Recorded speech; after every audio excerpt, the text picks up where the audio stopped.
দর্শক, পুষ্পিতার মন ভাঙা প্রেম নাটকে সোহাগের বোর যে ক্যারেক্টারটা যিনি করেছেন তিনি হচ্ছেন মরিয়ম। আসসালামু আলাইকুম দর্শকগণ, আমি হচ্ছি এই পুষ্পিতার মন ভাঙা প্রেমের নাটকে সোহাগ যে করেছে তার ওয়াইফ।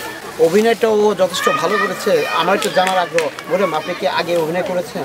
আমি মঞ্চে অভিনেত্রী করেছি, কিন্তু এবার টেলিভিশনে সুযোগ পেয়েছি। তো বাদল মোল্লা যে পুষ্পিতা মন ভাঙা যে করেছে তার জন্য আমি এখানে আসতে পারছি। তাকে অসংখ্য ধন্যবাদ এবং আরও চেষ্টা করব করার, যদি ভালো লাগে। আর দর্শকগণ, আপনারাও আমার জন্য দোয়া করবেন, জানি আমি প্রথম সুযোগ পেয়েছি, আমি যেন আরও করতে পারি, আরও ভালো করতে পারি, তার জন্য দোয়া করবেন। হ্যাঁ, অবশ্যই দোয়া থাকবে এবং পাশাপাশি আপনার চেষ্টাটা থাকতে হবে।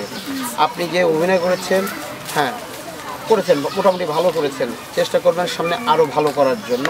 আরেকটা হচ্ছে যে টিম ওয়ার্ক কাজটা করতে পারলে না আরও সুন্দর হয়। তো এমনি আপনি ব্যক্তিগতভাবে কী করছেন? আমি এবার 9-এ সায়েন্স নিয়ে পড়তেছি। এই 9-এ পড়তে এই পড়াশোনার পাশাপাশি কি সময় দিতে পারবেন? চেষ্টা করবো দেওয়ার, ইচ্ছা আছে, ছোটোবেলার থেকে ইচ্ছা আমার যে এরকম একটা করব।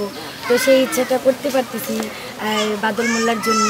বাবা মার ওরকম আগ্রহ নাই, তাও এইসব দেখে একটু অতটা আগ্রহ নেই, ছোটোখাটো একটু খুশি হয়, কিন্তু অত ইচ্ছা নেই।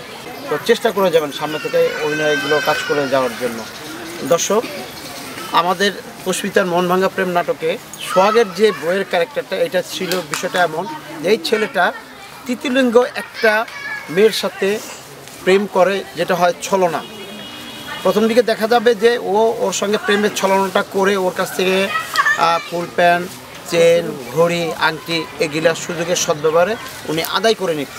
বাট যখন তার বিয়ে হয়ে যায়, এই ওয়াইফ তাকে বোঝায় যে আসলে তুমি যে কাজগুলো ওনার সাথে করেছো, এই কাজটা হয়েছে কি অন্যায়, একটা মানুষকে অবিচার করা হয়েছে। তখন তার অনুশোচনা থেকে সোহাগ এসে তার কাছে ক্ষমা চায় এবং তৃতীয় লিঙ্গ যারা আছেন তারাও ওকে রাগ করে বাড়ি থেকে বের করে দেয়।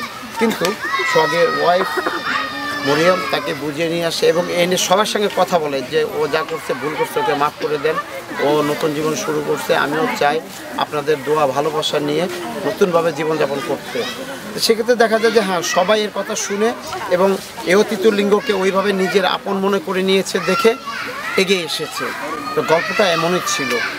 তো দোয়া করুন সবাই এবং আপনারা এই নাটকটা দেখবেন। ধন্যবাদ সবাইকে।